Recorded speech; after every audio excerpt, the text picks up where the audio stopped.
একবার এক গভীর জঙ্গলে থাকতো একটি ছোট্ট খরগোশ, নাম তার টুটি। টুটি ছিল খুব চঞ্চল আর দয়ালু। একদিন সে দেখতে পেল, এক কাঁটাভরা ঝোপের মধ্যে আটকে আছে একটি ছোট্ট কাঠবিড়ালি। কাঠবিড়ালির নাম ছিল মিনু। টুটি দৌড়ে গেল সাহায্য করতে। সেই সাবধানে কাটা গুলগুলো সরিয়ে মিনুকে মুক্ত করল। মিনুর চোখে তখন কৃতজ্ঞতার অশ্রু। তুমি না থাকলে আমি হয়তো আর বাঁচতাম না, মিনু বলল। তাদের মধ্যে গড়ে উঠল গভীর বন্ধুত্ব।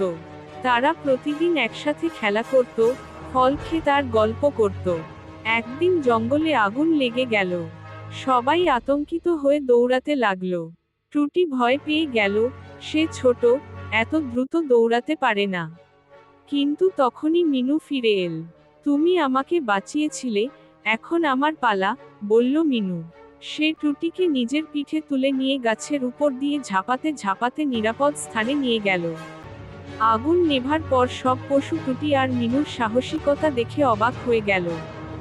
সবাই বুঝল, প্রকৃত বন্ধু বিপদের সময় পাশে থাকে। তাদের গল্প ছড়িয়ে পড়ল জঙ্গলের কোণে কোণে। আর টুটি ও মিনু থেকে গেল একে অপরের ছায়া হয়ে, চিরকালের জন্য। গল্পটি ভালো লাগলে চ্যানেলটি লাইক, শেয়ার ও সাবস্ক্রাইব করে দিন।